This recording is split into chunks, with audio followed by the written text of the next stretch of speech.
अभी हम अयोध्या जी गए थे 21-22 को अमर महाराज जी, और या सड़क के बाहर हम निकले, लोग बाग चिल्लाने लगे, कैमरे वैमरे लगे हुए थे। एक साधु नाच रहा, ए कुमार विश्वास सीतामढ़ी से आए हैं। मैंने कहा महाराज, फिर पीछे पीछे वहां तक आया।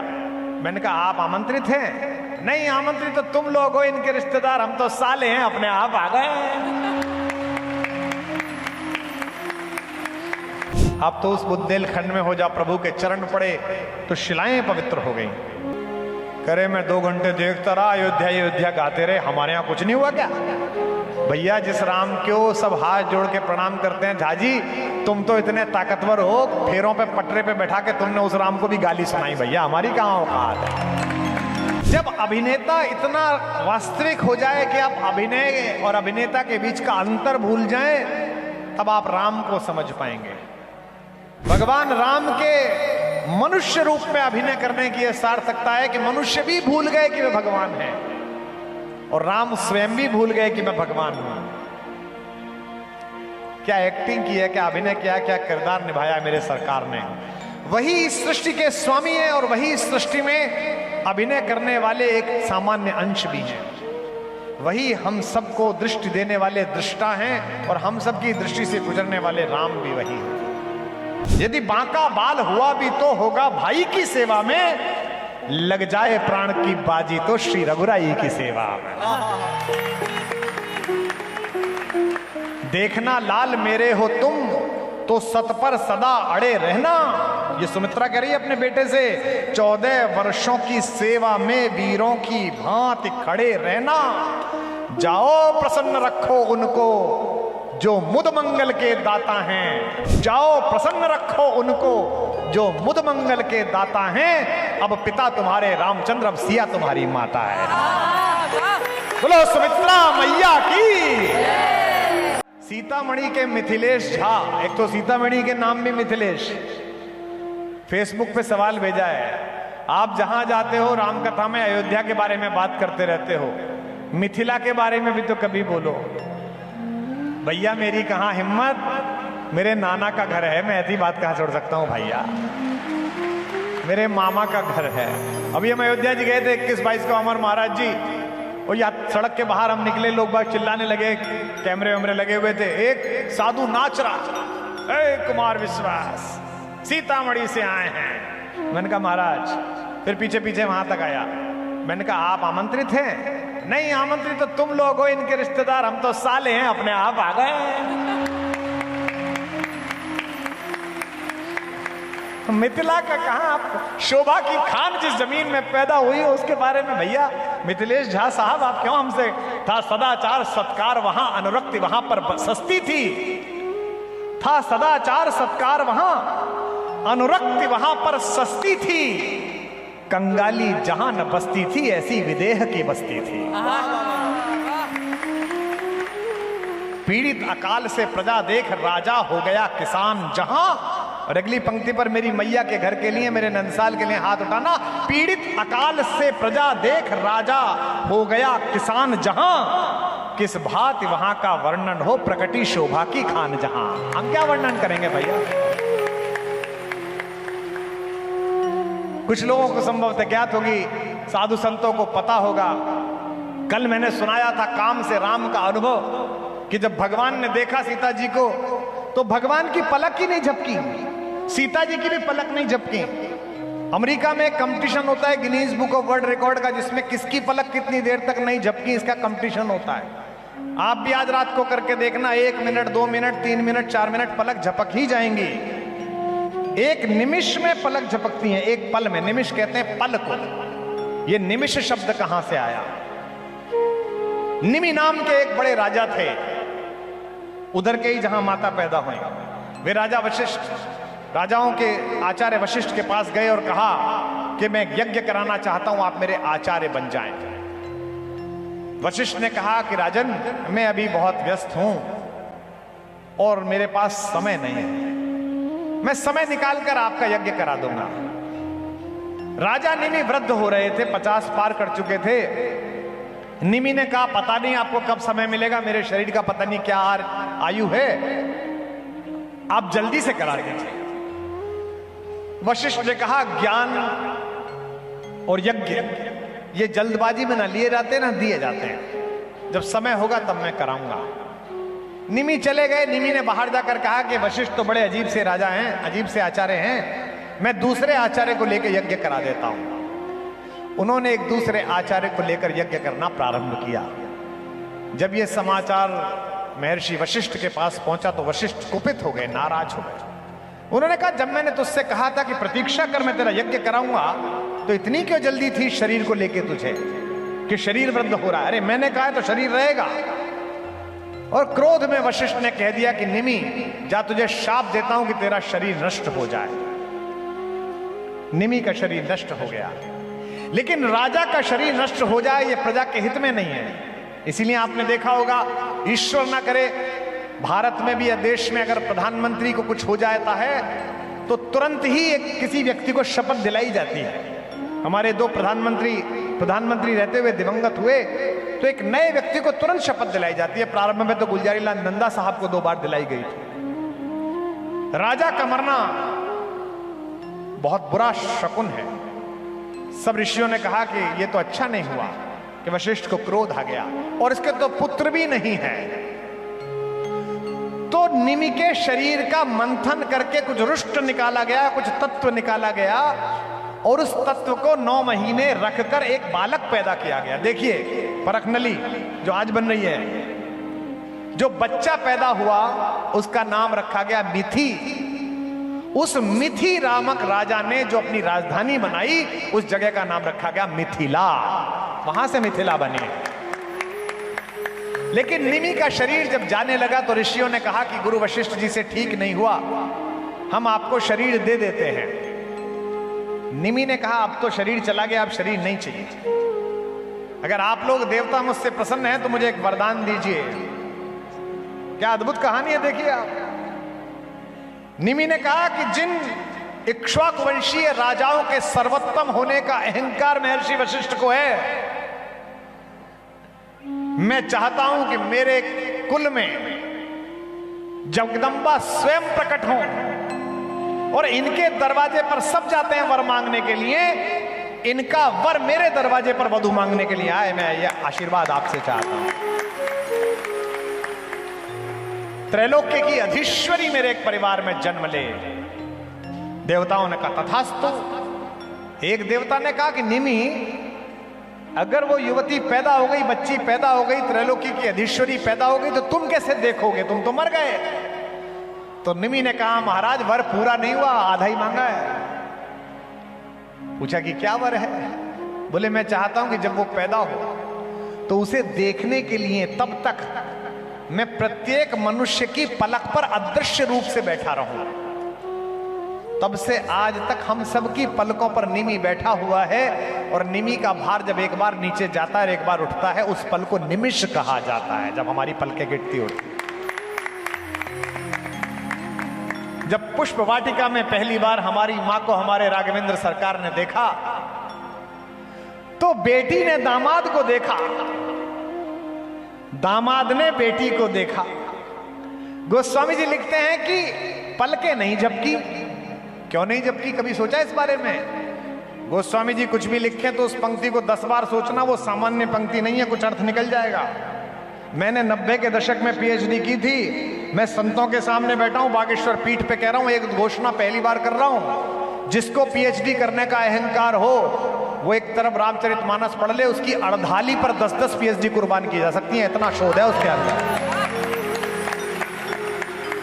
कोई भी पंक्ति महाराज कहें तो समझना मत कि ऐसी ही कविता में कह दिए हैं, ऐसा नहीं है। उसको पढ़ो, दोबारा पढ़ो, दोबारा पढ़ो, दोबारा पढ़ो, दोबारा पढ़ो, एक दिन अर्थ खुलेगा। मैं तो आज इतने वर्ष का हो गया, बचपन से पढ़ रहा हूं, मैया ने पढ़ाया, मेरी माँ ने पहली बार, तब से आज तक जब भी पोथी खोल के बैठता हूं एक नया अर्थ सामने आ जाता है। पुष्प वाटिका में माँ ने हमारे आराध्य को देखा, अपने जन्म जन्मांतर के पति को देखा, और हमारे राम ने हमारी आराध्या मां को देखा। कवि कहता है कि सूरज कुल का सूरज निहार। कितने आज बढ़िया बढ़िया कवि प्रकाश भैया, अभिराम पाठक और तमाम लोग बैठे हैं। पहली पंक्ति सुनिए, आनंदित हो जाइए कविता में कि सूरज कुल का सूरज निहार, दृग दोनों सूरजमुखी हुए। सूरज कुल का सूरज निहार दृग दोनों सूरजमुखी हुए। या सीता जी के कमल नयन रवि राम निरख कर सुखी हुए। शोभा सुंदरता देख देख मिथिलेश नंदनी थकित हुई। रचना विधान की मिली नहीं इसलिए जानकी चकित हुई। और क्यों पलक नहीं झपकी मैया की हमारी? अगर कभी उत्तर दे रहा हो, बेटा उत्तर दे रहा हो, तो माता का जयकार उठे कि मुखमंडल का आलोक देख सुधि बिसरी राजकुमारी की। सम्मुख सूरज के अपलक थी अखियां श्री जनक दुलारी के। सूर्य सामने था और पलक नहीं झपकी। क्यों? क्योंकि बेटी और दामाद एक दूसरे को प्रेम से देख रहे हो तो पिता वहां से हट जाता है। ये हमारी परंपरा है। और निमि तो सीता जी के परदादा के परदादा थे, इसलिए उन्हें लगा कि मेरी परपौत्री अपने दूल्हे से बात करना चाहती है। ऐसे में किसी बुजुर्ग का बूढ़े का रहना ठीक नहीं है। इसीलिए निमी पलकों से उतर कर चले गए और दोनों ने एक दूसरे को देख लिया, इसलिए पलके पहली बार नहीं झपकी। भैया झा पंडित जी नाराज मत होना, हमारी और इनकी क्या स्थिति, हमारी और महाराज जी की। हम मिथिला वाले भैया, हम तो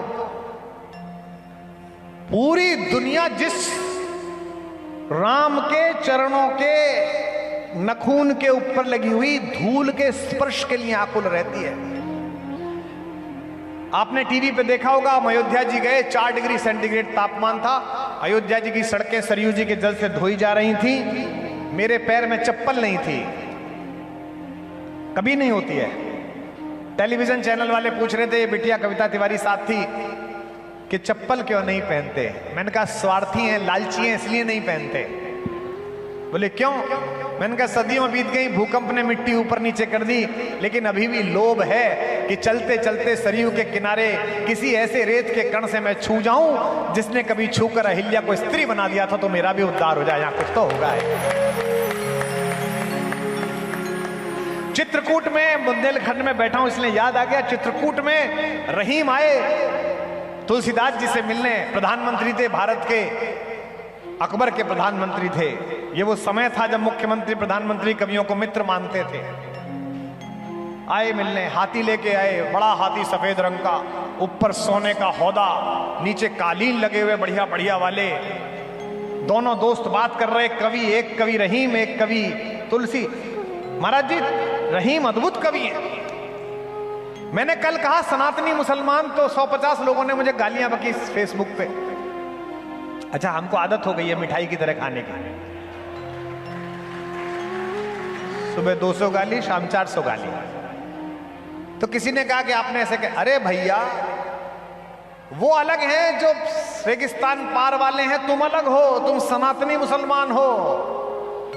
बैरम खां का लड़का रहीम, जिसे पता है कि पृथ्वी में दफन होना इस्लाम का सूत्र है, वो संस्कृत में श्लोक लिखते हुए कह रहा है कि मुझे जब जलाओ और मेरी राख जब छिड़को। भाई तेरी राख कैसे छिड़क देंगे? मेरी राख छिड़की जाएगी, मैं सनातनी हूं, ब्राह्मण हूं। मैं जब जलाया जाऊंगा तो एक कलश में रखकर गंगा जी की पावन धार में विलीन हो जाऊंगा। तू तो इस्लाम मानने वाला। लेकिन गंगा जी का वर्णन करते हुए रहीम कहता है कि अच्युत चरण तरंगिणी, विष्णु के चरणों से निकलने वाली अच्युत चरण तरंगिणी, शंकर मौल मालती माले, और शंकर की मौली पर मालती लता के समान लिपटी हुई हे माता गंगा। अब सुनने वाली बात है बागेश्वर धाम वालों, आप अच्छा, मुझे लग गया कि आप समझते हो इसलिए अच्छी बात बोल रहा हूं, वरना गा बजा के काम निकाल लूंगा। अच्युत चरण तरंगी, क्या क्या बात आ रही है भैया मेरे भरत, क्या क्या याद आ रहा है। अच्युत चरण तरंगिणी शंकर मौल मालिती माले, हे विष्णु के चरणों में तरंगित रहने वाली, भगवान शंकर की जटाओं में मालती माला के समान घूमने वाली हे माता गंगा। मम तन वितरण समये, जब मेरे शरीर का वितरण करो राख बनाकर, तो क्या करना? हरता देयन में हरिता, दुनिया मांगती है कि विष्णु के लोक जाऊं, मुझे तुम विष्णु का लोक मत देना माता, मुझे शंकर का लोक देना, क्योंकि मैं मरने के बाद भी तुम्हें पैरों में नहीं अपने सिर में रखना चाहता हूं। ये रहीम कह रहा है, ये रहीम कहता है।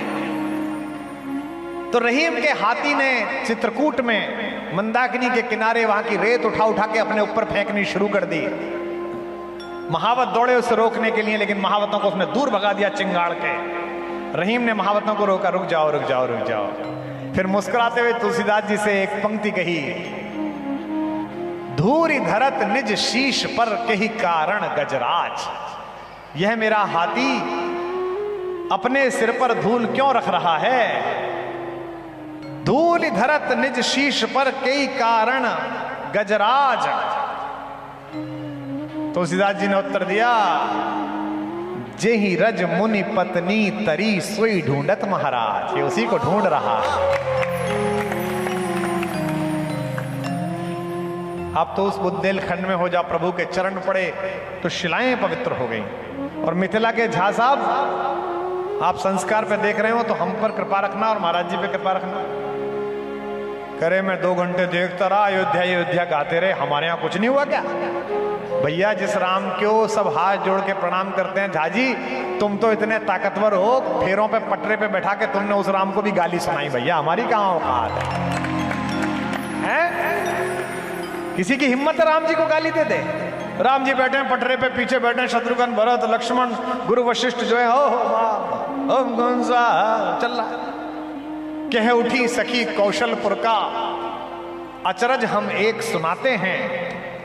एक लड़की बोली मजाक करने के लिए कि लल्ला जहां से आए ना वहां को एक बात सुनाए हम तुम्हें। ए लड़की, ये दोनों बात कर रही हैं लेकिन गाली उन्हें सुना रही है। कह उठी सखी कौशलपुर का अचरज हम एक सुनाते हैं। ये बहना, वहां खीर खा के छोरे पैदा हो जाते हैं।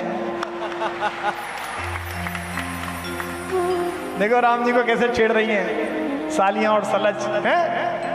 कह उठी सखी कौशलपुर का अचरज हम एक सुनाते हैं। ए बहना, वहां खीर खा के बालक पैदा हो जाते हैं। अब भैया कोई चुप रहना रहे, कोई बोले मत बोले। ये किसी की हिम्मत, राम को कोई कह दे और लक्ष्मण चुप हो जाए। उन्होंने जो उत्तर दिया उत्तर प्रदेश की ओर से, तो मैं उत्तर प्रदेश से आया हूं, उत्तर प्रदेश तक ताली पहुंचाना। मुस्काकर कहा लखन जी ने, मुस्काकर कहा लखन जी ने, अचरज है उससे बड़ा यहां बेटी समेत धरती में से निकले करते हैं घड़ा यहां। बोल मिथिला नगरी की। तो भैया झा जी आप हमको और महाराज जी को माफ करो, आज मैंने मिथिला पे बोल दिया, आप प्रसन्न हो गए होंगे। श्रद्धा आई है यहाँ सुनने, तो अच्छी बात है, हम भी श्रद्धा से सुनाने आए, श्रद्धा सुनने ही आई है, और क्या चाहिए? विश्वास अब है ही। और लाली तुम श्रद्धा हो, श्रद्धा विश्वास रूपीण है। भगवान का तो यही काम है। आप पूरी दुनिया को राम कथा सुनाते हैं, लेकिन इस पूरी कहानी में आपका सबसे प्रिय प्रसंग क्या है? ये तो क्या बात हुई। इस कहानी में मुझे ये बताओ कि अप्रिय क्या है? यहां का तो खलनायक भी इतना शानदार है? रावण जैसा खलनायक, हाथ में खंजर नहीं आंखों में पानी चाहिए। हे प्रभु ईश्वर भी मुझको खानदानी चाहिए। विश्ववा का पोता है, विश्ववा का पोता है। उत्तम कुल पुलस्त मुनि नाती, पुलस्त मुनि का नाती है। ब्रह्मा के शरीर से जिसकी उत्पत्ति हुई है, जिसने शंकर जी की स्तुति में क्या अद्भुत लिखा है, कभी पढ़िए और उसके व्याकरण की भाषा के साथ पढ़िए। इसका प्रतीक शास्त्रीय अद्भुत है, महानता इसकी एक दूसरे से जुड़ी हुई है। इस हॉल में बैठे हुए लोग और जो करोड़ों लोग सुन रहे हैं, एक पंक्ति में बता सकता हूं, तुम्हारे घर में महाभारत होने वाली है कि तुम्हारा घर रामायण जैसा बनने वाला है।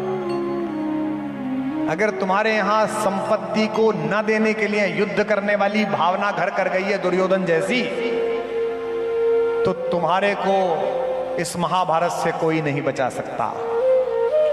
और जैसा भैया कहें वैसा ही सत्य है। अगर ऐसा लक्ष्मण तुम्हारे अंदर उतर गया है, तो तुम्हारे घर में राम कथा जैसा आनंद बरसेगा ही बरसेगा।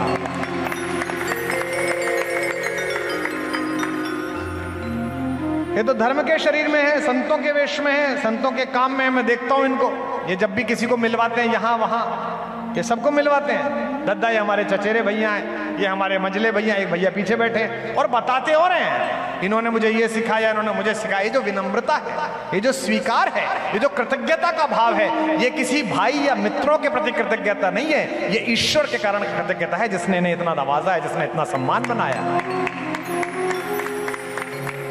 लक्ष्मण जैसा भाई मिलना दुर्लभ है।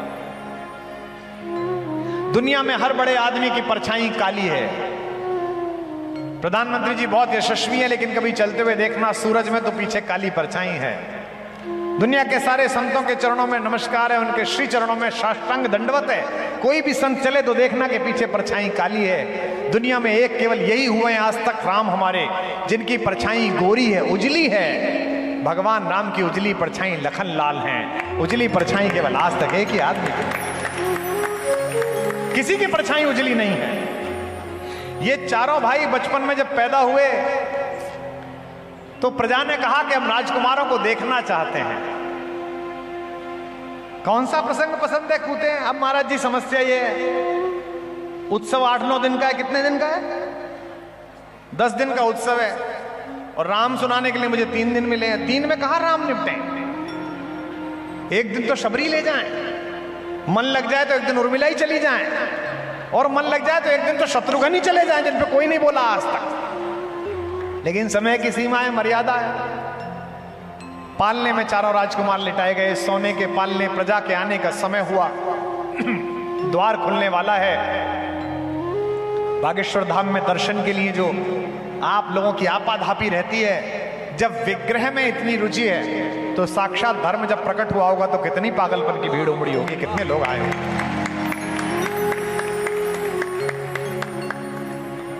छोटे भगवान लेटे हुए हैं, लक्ष्मण जी लेटे हुए हैं, भरतलाल जी, शत्रुघ्न जी और हमारे राघवेंद्र सरकार, सब चुप हैं।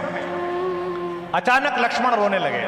इतने रोए, किसी पे चुप ही नहीं हो गई। वैद्य आए, माओ ने हींग घोल के नाभि पे लगाते हैं ना, गैस हो गई होगी, बच्चों को लगाते हैं। ज्योतिषियों ने पत्रा देखा कि क्यों रो रहा है, किसी पे चुप ही नहीं हुए लक्ष्मण। अब घड़ी देर होती जा रही है, भीड़ बढ़ गई, बाहर गेट टूटने लगे। पुलिस वालों ने हाथ खड़े कर दिए कि दशरथ जी के सेवकों से, साहब हम भीड़ नहीं संभाल सकते, लोग राजकुमारों को देखना चाहते हैं। कवि की भाषा में सुनिए, मेरा बड़ा प्रिय कवि है ज्ञान प्रकाश आकुल। क्या छंद भेजा उसने कि पालने में लखन व राम जी लिटाए गए। महसूस करिएगा बस कि पालने में लखन व राम जी लिटाए गए, लेटते ही करुणा सदन चुप हो गए। लेटते ही करुणा सदन चुप हो गए, लेटते ही करुणा सदन चुप हो गए। पीछे वालों,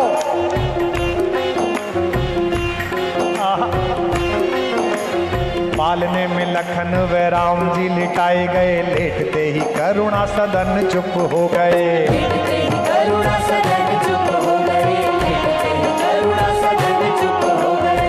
किंतु लक्ष्मण कुछ ऐसा तेज रोए, किंतु लक्ष्मण कुछ ऐसा तेज रोए, जिन्हें रोता देख धरती गगन चुप हो गए।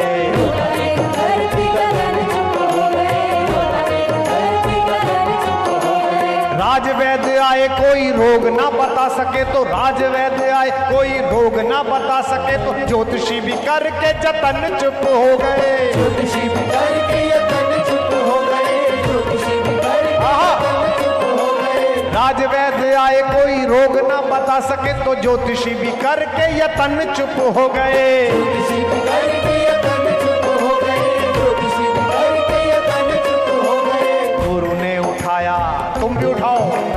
गुरु ने उठाया और लखन को राम के, गुरु ने उठाया और लखन को राम के चरण में लिटाया, तो लखन चुप हो गए।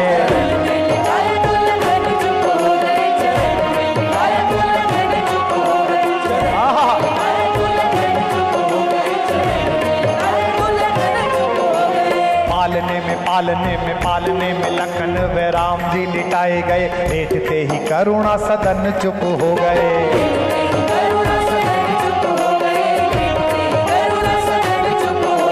किंतु लक्ष्मण कुछ ऐसा तेज रोए, जिन्हें रोता देख धरती गगन चुप हो गए।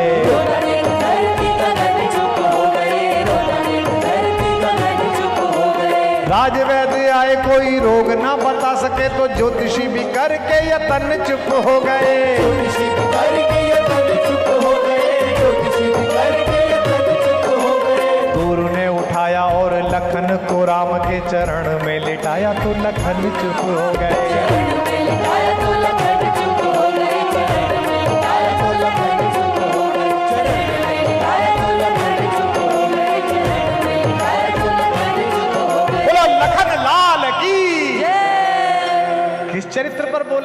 श्रद्धा पूछती है कि आपको कौन सा प्रसंग पसंद है। ऐसी माएं मिलेंगी आपको। कौशल्या की मां का मैंने कल चरणा किया, बंदों कौशल्या दिश प्राची, कीरति जास सकल जगमाची। छत्तीसगढ़ जाता हूं तो रोना निकलता, यहां से मेरी अम्मा आई है, दादी आई है, लेकिन लक्ष्मण की मैया सुमित्रा, आहा, ऐसी मां मिलनी दुर्लभ है। गए उनके पास वनवास के समय लक्ष्मण, सुमित्रा मैया से पूछा कि मैया भैया जंगल जा रहे हैं कि मैं जाऊं कि नहीं जाऊं। कहा मां ने, बेटा तू गलत जगह पूछने आ गया, मैं तो तेरी मां हूं ही नहीं। तात तुम्हार मात वैदेही, पिता राम सब माति सने। सब प्रकार से तुम्हारी मां तो वैदेही है, और तू कहता है अयोध्या में रहूं कि ना रहूं। अयोध्या क्या है? अवध तहां जहां राम निवासू, जहां राम का निवास है वहां ही अयोध्या है। ऐसी मां मिलनी दुर्लभ है, सुमित्रा जैसी मां मिलनी दुर्लभ है, जो हम सबको उपलब्ध हुई लक्ष्मण के माध्यम से। जो पे सिया राम वन जाही, अवध तुम्हार काम कछु नहीं। ऐसी कहने वाली मां मिलनी दुर्लभ है। और क्या कहती है सुमित्रा? फिर सुनो, कवि लोग कवियों को देख के मेरे मन में ऐसी गुदगुदी मचती है जैसी आपके संतों को देख के मचती है। क्या कहती है सुमित्रा मैया? यदि बांका बाल हुआ भी तो होगा भाई की सेवा। कोई बात नहीं बेटा, अगर तुझे कुछ हो भी गया जंगल में, तू सुकुमार है, कुछ हो गया तो किस लिए? अरे भैया की सेवा कर रहा था।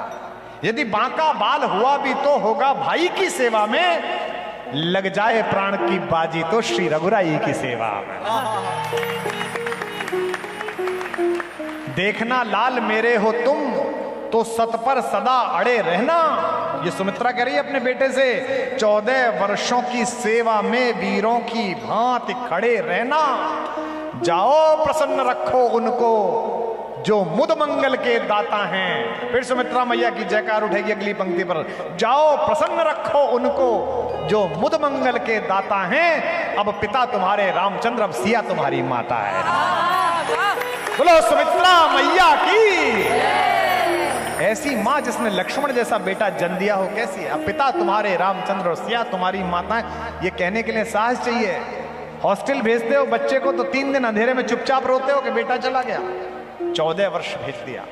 इसी बुंदेलखंड में, इसी झांसी की मिट्टी में राष्ट्र कवि मैथिली शरण गुप्त ने वर्णन किया। पंचवटी में आप गए होंगे, चित्रकूट ऊपर एक शिला है जिस पर बैठते थे लक्ष्मण जी। कहते हैं ऐसा लगता है कि कामदेव जाग रहा है। और क्यों जाग रहा है? कुटिया में क्या है इसकी रक्षा के लिए। कवि पूछता है, जाग रहा यह कौन धनुर्धर जबकि भुवन भर सोता है। भोगी कुसुमा युद्ध योगी सा बना दृष्टिगत होता है। किस व्रत में है वीर व्रती है निद्रा का यो त्याग लिए। राजभोग के योग विपिन में बैठा आज विराग लिए। बना हुआ है प्रहरी जिसका उस कुटीर में क्या धन है। जिसकी रक्षा मेरत इसका तन है मन है जीवन है। ये कहता है कवि। और अंदर कौन सो रहा है? अंदर सो रहे राम, अंदर सो रही है मेरी मां सीता। क्या कहते हैं? मृत्युलोक मालिन्य मेटने स्वामी संग जो आई है। इस पंक्ति पर देखें, मृत्युलोक मालिन्य मेटने स्वामी संग जो आई है। 3 लोक की लक्ष्मी ने यह कुटी आज अपनाई है। ये लक्ष्मण है और उनकी पत्नी उर्मिला। एक दिन तो उर्मिला में बोलने में निकल जाएगा। क्या अद्भुत चरित्र है उर्मिला का। पंचवटी में जब पूरा घर मिलने के लिए गया तो उर्मिला भी गई मिलने के लिए। उर्मिला की बड़ी बहन है सीता, वो जेठानी होने के अतिरिक्त बहन भी हैं। उन्हें मन में लगा मेरी मैया को कि मैं तो फिर भी अपने पति के साथ रहती हूं, मेरा देवर तो अकेला ही रहता है। इसके मन में भी होगी कि अपनी पत्नी से मिले, और मेरी छोटी बहन के मन में भी होगी कि ये दोनों मिलें। तो पंचवटी में उल्लेख आता है, मैथिली शरण गुप्त कहते हैं कि सीता जी ने कहा कि हे लल्ला सुनो, हमारी कुटिया में जरा फूलों की डलिया रखी है, वो ले आओ, माला बनानी है ना। तो लक्ष्मण जी चले। बुंदेलखंडी में क्या कहते हैं? झट्टई, है ना। बुंदेलखंड में अगर आज तक होता तो उसका नाम पता है क्या होता? अभाल। तो चले, जैसे दरवाजा खोला सामने सीता जी, उर्मिला जी, तो ठिठक गए। कवि कहता है उर्मिला ने कहा, मेरे उपवन के हिरण आज वनचारी, मैं बांध न लूंगी तुम्हें तजो भय भारी। और लक्ष्मण ने कहा, मैं तुम्हें इसलिए नहीं छोड़ के आया कि मैं तप में जाना चाहता हूं, मैं इसलिए जाना चाहता हूं कि सीता के सब प्रकार से योग्य पति हैं राम। तुम केवल मेरी पत्नी नहीं हो, तुम जगत जननी सीता की छोटी बहन भी हो, कम से कम तपस्या करके मुझे इस योग्य बन जाने दो कि मैं सीता की बहन का हाथ थामने के लिए स्थिति में रहूं। ऐसा परिवार अगर है हमारे घरों में, मुझे माफ करेंगी, हमारी महिलाएं बैठी हुई हैं, रोज टीवी तुम्हें सिखा रहा है, यही है नाचार। एक घर तुम्हें दिखाया जा रहा है जिसमें एक ही पुरुष ने घर की दोनों बहनों से शादी कर ली है और तीसरी षड्यंत्र कर रही है। यह अचानक नहीं हो रहा है, योजना पूर्वक हो रहा है, ताकि तुम्हें बताया जा सके ये भी ठीक है। लेकिन तुम्हें राम की कहानी सुनिए ताकि तुम्हें पता चल सके कि माओं के बीच बेटों का बंटवारा नहीं होता है, माएं साझी होती हैं और बेटे साझे होते हैं। गांव के सब बच्चे साझे होते हैं। जब हनुमान संजीवनी बूटी लेके चले बालाजी महाराज, तो भरत जी ने उन्हें नीचे उतार लिया कि पता नहीं कौन है ये, फोर्स लैंडिंग होती है ना, फोर्स लैंडिंग करा दी। पढ़े लिखे लोग आए, ऐसा महाराज जी बता रहे थे, लग भी रहा है, पहले तो भ्रम ही था कि पढ़े लिखे हैं, और अब ताली वाली से लग रहा है कि सचमुच पढ़े लिखे ही आए। फोर्स लैंडिंग हो गई, हनुमान जी की सेवा शुश्रूषा होने लगी। जब पता चला कि ऐसा है तो जल्दी जल्दी हनुमान जी को कोई दूध पिला रहा है, कोई मिठाई ला रहा है। बड़ा आश्चर्य हुआ। कौशल्या मिलने के लिए आई तो कौशल्या ने गले लगा लिया और कान में एक बात कही, इसे कहते हैं मां। जब पता चला लक्ष्मण मूर्छित है और अगर संजीवनी नहीं पहुंची तो प्राण नहीं बचेंगे, कौशल्या ने कहा कि बेटा राम से कह देना कि अगर बिना लक्ष्मण के आए तो अयोध्या लौट के ना आए। इसे कौशल्या कहते हैं, ये कौशल्या। हनुमान रोने लगे कि कैसी माएं हैं। सुमित्रा आई, मुझे बोलते में कंठ का अवरोध होता है इसलिए। सुमित्रा ने गले लगाया हनुमान जी को, हनुमान जी ने चरण स्पर्श किए, मैया प्रणाम। पता चला कि बेटा संजीवनी की प्रतीक्षा में मूर्छित पड़ा हुआ है, मृत्यु शैया पर। मृत्यु और उसके बीच संजीवनी बूटी है। इसे कहते हैं सुमित्रा जैसी मां धीमे से कान में बोली, बेटा राम से कह देना मेरी बहू को लेकर आए, लक्ष्मण के प्राणों की चिंता ना करे। अभी एक बेटा शत्रुघ्न मेरा और जीवित है, मैं उसे लड़ने के लिए भेज दूंगी, लेकिन बहू को लेकर आए। ये माएं हैं। उर्मिला प्रसन्न है, दूध ला रही हैं। जेठ जी कैसे हैं, आप कैसे हो? हनुमान जी दूध पी लीजिए, ये ले लीजिए, फल ले लीजिए, आपको सेब बहुत पसंद है, सेब लेके आई हूं। संशय से हनुमान जी ने पूछा कि मैया एक सवाल पूछूं? आप इतनी खुश दिख रही हैं, इतनी प्रसन्न, मुस्कुरा रही हैं, हंस रही हैं, उधर आपके पति के प्राण संकट में, मैंने बताया। तो उर्मिला ने कहा आपसे किसने कह दिया कि मेरे पति के प्राण संकट में? ने कहा वहां सुषेण वैद्य ने कहा कि अगर मैं संजीवनी लेकर नहीं पहुंचा तो आपके पति के प्राण पखेरु उड़ जाएंगे। इसे कहते हैं विश्वास, श्रद्धा। तुमने पूछा है विश्वास से सवाल, श्रद्धा विश्वास रूपेण, इसलिए कह रहा हूं तुम जहां भी बैठी हो बिटिया। उर्मिला ने कहा आप भी कैसी मजाक करते हैं, कैसा परिहास करते हैं हनुमान जी, उनको कुछ नहीं होगा। आपको यकीन नहीं है तो यहां माह भर रहकर देख लीजिए, 1 महीना रह जाइए, रात छोड़िए, वो सुबह तक एकदम ठीक ही रहेंगे 1 महीने बाद में। हनुमान जी ने कहा आपके इस भरोसे का क्या कारण है? उर्मिला के उत्तर पर गूंज जाएगा ये पंडाल। उर्मिला ने कहा कि आप कैसी बात करते हो, वो जिसकी गोद में लेटे हुए हैं ना, वहां से यमराज तो क्या महाकाल स्वयं उठा करने ले जा सकता था।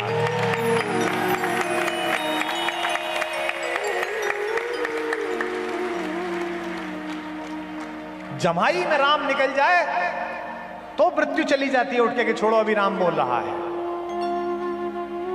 हनुमान जी ने कहा अच्छा तो फिर ये इतना सारा क्यों चल रहा है कि लोग कह रहे हैं कि वो मूर्छित हो गए हैं? हनुमान जी ने कहा, उर्मिला जी ने कहा कि वो बहुत दिन से जागे हुए हैं ना, अपने भैया के लाडले हैं, तो भैया की गोद में थोड़ी देर के लिए सोना मिल जाए इसलिए नाटक कर रहे हैं। आप पहुंचेंगे तो उठकर खड़े हो जाए। और बिटिया तुम पूछती हो कि कौन सा प्रसंग अच्छा लगता है। मैं हर बार जब 3 दिन 5 दिन बोल के आता हूं, यात्रा में जाते समय सोचता हूं यार वो वाली बात तो रह गई। मैं संकल्प लेके गया था फलां बात सुनाऊंगा। प्रारंभिक जो वंदना है, उद्भव स्थित संहार कारिणी क्लेशहारिणी, उसी की व्याख्या में 1 दिन निकल जाएगा। वनगमन प्रसंग, आहा, धनुष भंग प्रसंग, कुछ भी उठा लीजिए। सामान्य बात थोड़ी है।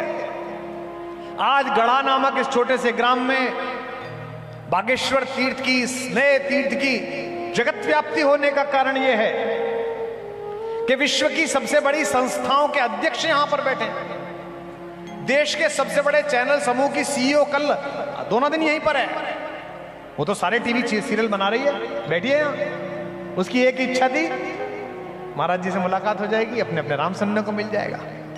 ये जो एक सुदूर बुंदेलखंड के अंचल को लोक सिद्धि मिली, ये सन्यासी बाबा की तपस्या से मिली और इनके परिश्रम से और आप सबकी आस्था से मिली कि आपने विश्वास किया, भरोसा किया, आप यहां आए। यह जो विश्वास जगता है महाराज जी, इस विश्वास की योजना है।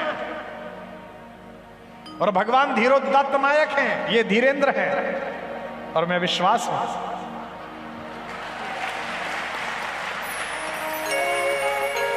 हम दोनों भैयाओं का यही संबंध है। सत्यव्रत जी का अंतिम सवाल लेना है, फिर सुनाता हूं कुछ। मैं पेशे से हिंदी का शिक्षक हूं, मैं भी हूं भैया, नौकरी छोड़ दी तो क्या हुआ। कक्षा में कई बार पाठ्यक्रम के कारण रामचरितमानस की व्याख्या करने का अवसर मिलता है। बच्चों को राम को किस रूप में दिखाऊं, राजा राम, दशरथ नंदन राम या योद्धा राम? कैसे ही दिखा लो, सब आनंद में है। राम तो मनुष्यता के सबसे बड़े सपने में, इसलिए हर बार कहता हूं मानवता की खुली आंख के सबसे सुंदर सपने राम। जिव्या वाणी अर्थवती हो गई लगी जब जपने राम। मात पिता गुरुजन परिजन ने अपने अपने देखे थे, दुनिया भर ने देखे अपने अपने अपने अपने राम। सब अपने अपने हिसाब से देखे। जब अभिनेता इतना वास्तविक हो जाए कि आप अभिनय और अभिनेता के बीच का अंतर भूल जाएं, तब आप राम को समझ पाएंगे। एक कलाकार का आपने नाम सुना होगा, अक्सर पुरानी फिल्में देखने वालों ने। एक बहुत बड़े चरित्र अभिनेता रहे हैं उत्पल दत्त साहब। देखा है उत्पल दत्त को? उनका मैंने एक इंटरव्यू देखा था उत्पल दत्त का। उनसे किसी ने कहा कि आपको सबसे बड़ा पुरस्कार कौन सा मिला, फिल्म फेयर मिला कि दुनिया का कौन सा पुरस्कार? उन्होंने कहा नहीं नहीं, जब मैं 16 साल का था सबसे बड़ा पुरस्कार मिला मुझे। तो पत्रकार ने कहा साहब कौन सा पुरस्कार मिला, दिखाइए। तो उत्पल दत्त जी ने दिखाया। एक शीशे में एक जूती रखी हुई थी, जूती गंदी सी पुरानी। बोले ये मुझे पुरस्कार में मिली। पत्रकार बोला साहब कोई ट्रॉफी होती, कोई शील्ड होती, कोई स्वर्ण पदक होता, ये उत्पल दत्त जी क्या पुरस्कार है? अभिनय का की जूती रखी हुई है एक शीशे के अंदर, और आपने पूजा के जहां सामान रखे उसके सामने थोड़ा आगे रख रखा है हाथ जोड़ते हुए से। बोले जब मैं 16 साल का था तो मैंने अपने मोहल्ले में एक नाटक किया था और मैंने उसमें एक शराबी जमींदार की भूमिका निभाई थी, जो अपने जिसको पैसे कर्जे में दे रखे हैं उस गरीब आदमी के पैसे ना चुकाने के कारण उसकी नवविवाहित पत्नी को उठाकर लाता है शराब पी के। तो मैं जमींदार बना था और मेरे मोहल्ले का एक दोस्त गरीब किसान बना था, और हमारा दोनों का दोस्त एक लड़का जो सुदर्शन सा था वो गरीब किसान की पत्नी बना था। पहले लड़कियां बनाई जाती थी, लड़के। बोले जब मैंने शराबी की एक्टिंग की और मैंने कहा नालायक मुझे तू पैसा नहीं दे पाएगा, मैं तेरी पत्नी को उठा के ले जाऊंगा, और मैंने उसकी पत्नी को खींचने की कोशिश की, तो सामने मुख्य अतिथि के रूप में बैठे हुए प्रधानाचार्य जी जो थे वो जूता लेके मंच पे आए और जोर जोर से मुझे मारना शुरू करा कि नीच, मेरे रहते तेरी इतनी हिम्मत कि तू गरीब किसान की पत्नी को उठा के ले जाए। जूता मारना शुरू कर दिया। उत्पल दत्त जी ने कहा जैसे ही उन्होंने जूता मारा मैंने उनका जूता पकड़ लिया और मैंने कहा गुरुदेव मैं तो अभिनय कर रहा था, पर आप जैसे विद्वान व्यक्ति भी बैठे बैठे ये भूल गए कि मैं आपका शिष्य उत्पल ना होकर एक शराबी जमींदार हूं। यही मेरे अभिनय की सार्थकता है। भगवान राम के मनुष्य रूप में अभिनय करने की यह सार्थकता है कि मनुष्य भी भूल गए कि वे भगवान हैं और राम स्वयं भी भूल गए कि मैं भगवान हूं। क्या एक्टिंग की है, क्या अभिनय किया, क्या किरदार निभाया है मेरे सरकार ने। वही इस सृष्टि के स्वामी हैं और वही इस सृष्टि में अभिनय करने वाले एक सामान्य अंश भी हैं। वही हम सबको दृष्टि देने वाले दृष्टा हैं और हम सबकी दृष्टि से गुजरने वाले राम भी वही हैं। इसको मेरे साथ साथ गाइए। राम सृष्टा भी है और सृष्टि भी है। राम सृष्टा भी है और सृष्टि भी है। हमारे भैया को बहुत पसंद है ये। जब जब पंक्ति अच्छी लगे आप गाइए भी और गुजा भी दीजिए तालियां। राम सृष्टा भी है और सृष्टि भी है। राम सृष्टा भी है और सृष्टि भी है। राम दृष्टा भी है और दृष्टि भी है। राम दृष्टा भी है गाओ। और दृष्टि भी है। इस देश में अकेला बैठा आदमी भी राम राम राम राम गाता है। ट्रेन में चलता है, महफिल जट जाती है तो भी राम राम करता है। राम एकांत है, राम महफिल भी है। राम एकांत है, राम महफिल भी है। पंक्ति समाप्त हो तो उठाना तालियों का जय घोष। राम रास्ता भी है, राम मंजिल भी है। राम रास्ता भी है, राम मंजिल भी है। देखो मेरे सरकार को कितने खूबसूरत कितने सुंदर लगते हैं। राम मनहर भी है और मनस्वी भी है। राम मनहर भी है और मनस्वी भी है। लखनऊ में मेरे प्रदेश का लोक शासक भगवा पहनकर राज्य करता है, तो कई लोग मजाक उड़ाते हैं कि आपके प्रदेश में तो बाबा जी मुख्यमंत्री है। तो मैं कहता हूं नीति का मजाक उड़ाओ, उनके किसी काम पर टिप्पणी करो पर वेशभूषा पर मत करो। क्योंकि महाराज भरत ने नंदीग्राम में बैठकर जिस राम राज्य की धारणा रखी थी, मेरा मुख्यमंत्री भी वही कपड़े पहने हुए हैं जो उन्होंने रखी राम राज्य की धारणा। राम मनहर भी है और मनस्वी भी है। राम मनहर भी है और मनस्वी भी है। राम राजा भी है और तपस्वी भी है।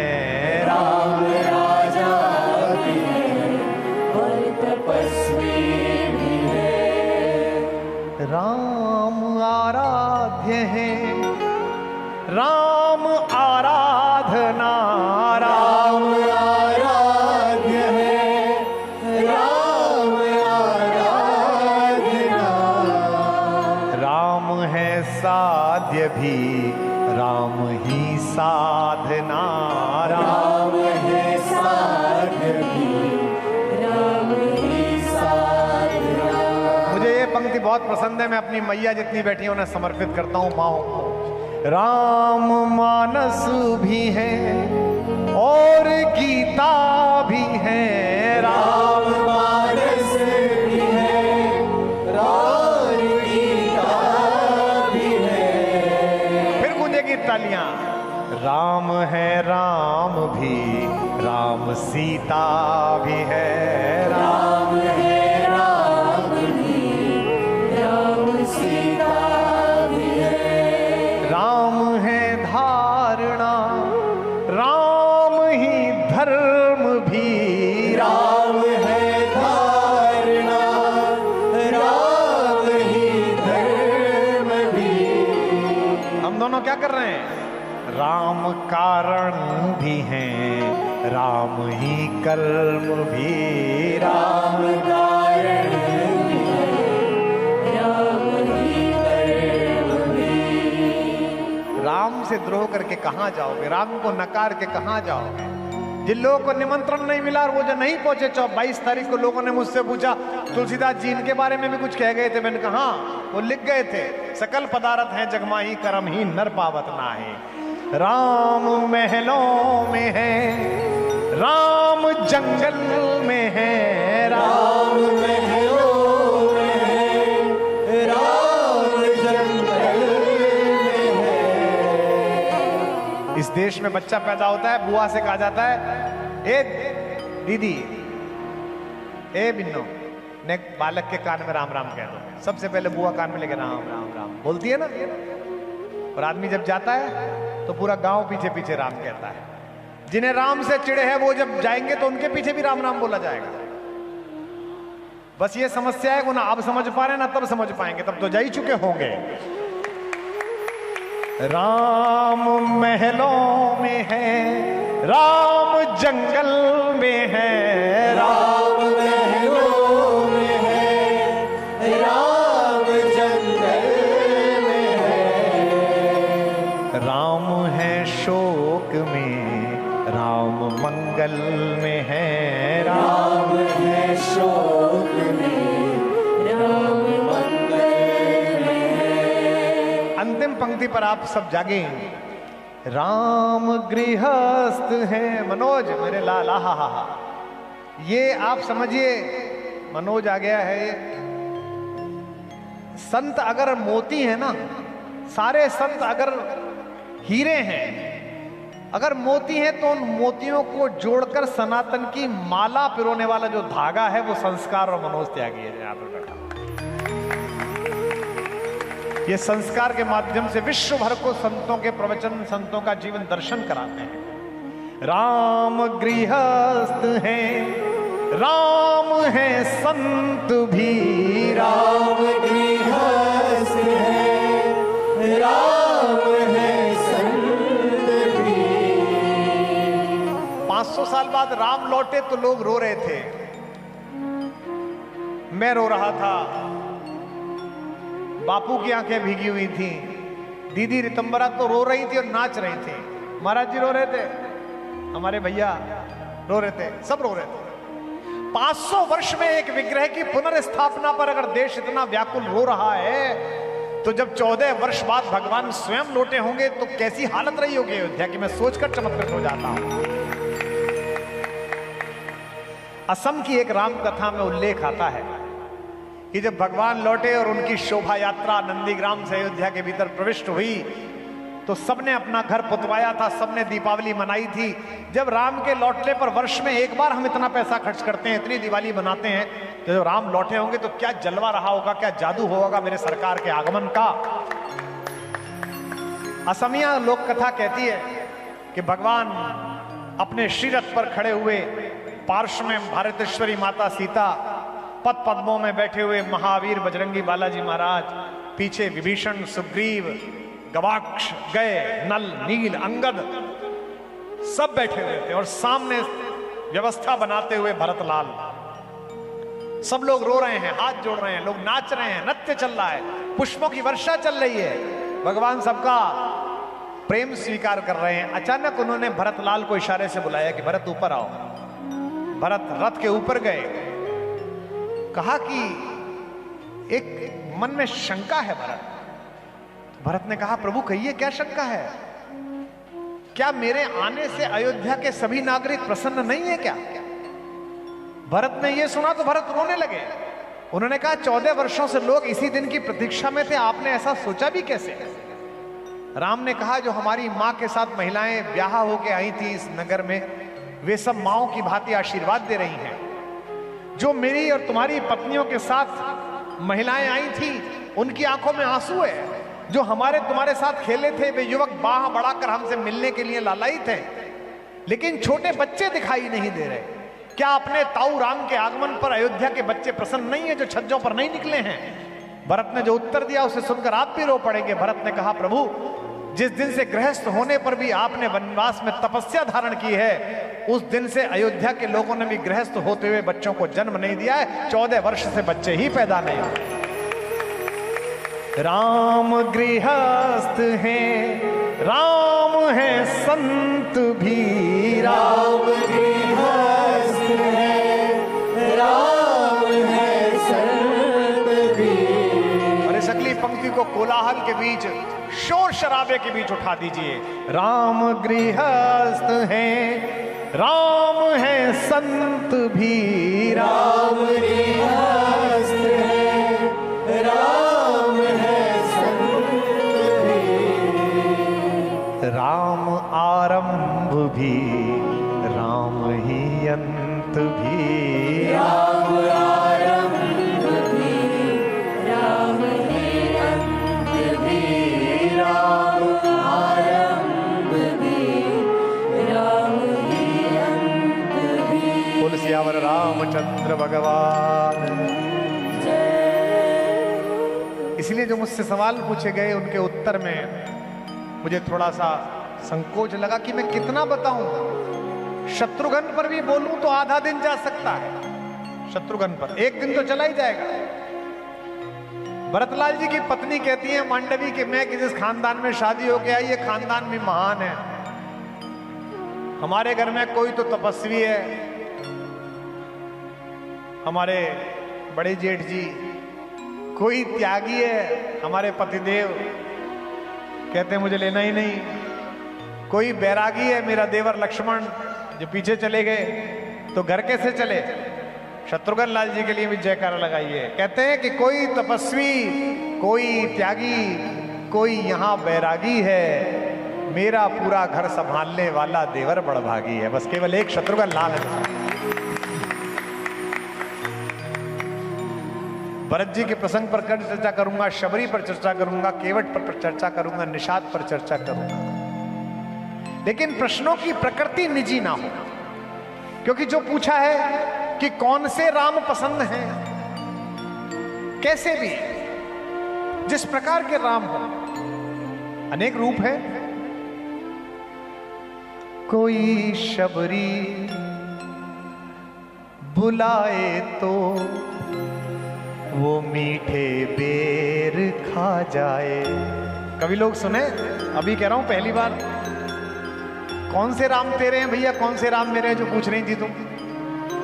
कोई शबरी बुलाए तो वो मीठे बेर खा जाए, कोई साथी हो संकट में तो वो बाली से टकराए। हर जो राम का स्वरूप लगे हर एक पर आपकी तालियां गूंज सकती हैं। जटायु जब पुकारे तो वो बेटा बन के आ जाए, कोई आए शरण में तो उसे लंकेश बनवाए।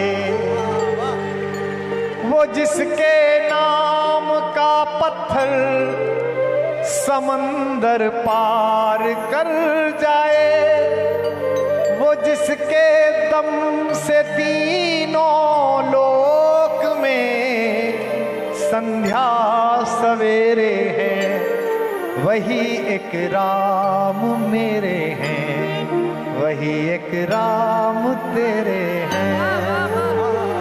कोई शबरी खिलाए तो वो झूठे बेर खा जाए, कोई शबरी खिलाए तो वो झूठे बेर खा जाए। पीछे वालों, कोई शबरी खिलाए तो वो झूठे बेर खा जाए, कोई शबरी खिलाए तो वो झूठे बेर खा जाए। कोई साथी हो संकट में तो वो बाली से टकराए, कोई साथी हो संकट में तो वो बाली से टकराए। जटायु जब पुकारे तो वो बेटा बन के आ जाए, जटायु जब पुकारे तो वो बेटा बन के आ जाए। कोई आए शरण में तो, कोई आए शरण में तो उसे लंकेश बनवाए, कोई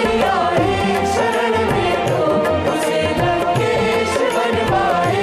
वो जिसके नाम का पत्थर समंदर पार कर जाए, वो जिसके नाम का पत्थर समंदर पार कर जाए। वो जिसके नाम का पत्थर समंदर पार कर जाए, वो जिसके नाम का पत्थर समंदर पार कर जाए। वो जिसके दम से तीनों लोक में संध्या सवेरे हैं, वो जिसके दम से तीनों लोक में संध्या सवेरे हैं। वही एक राम मेरे है, वही एक राम तेरे है। गाओ, वही एक राम तेरे हैं, वही एक राम तेरे हैं। वही प्रभु राम मेरे हैं, वही प्रभु राम तेरे हैं। वही प्रभु राम तेरे हैं, वही प्रभु राम तेरे अवध के राम मेरे हैं, अवध के राम तेरे हैं। अवध के राम तेरे हैं, अवध के राम तेरे हैं। सिया के राम तेरे हैं, सिया के राम मेरे हैं। सिया के राम तेरे हैं, सिया के राम तेरे हैं। लखन के राम तेरे हैं, लखन के राम मेरे हैं। लखन के राम तेरे हैं, लखन के राम तेरे हैं। वही एक राम तेरे हैं, वही एक राम मेरे हैं, वही एक राम तेरे हैं। बोल सियावर रामचंद्र भगवान की।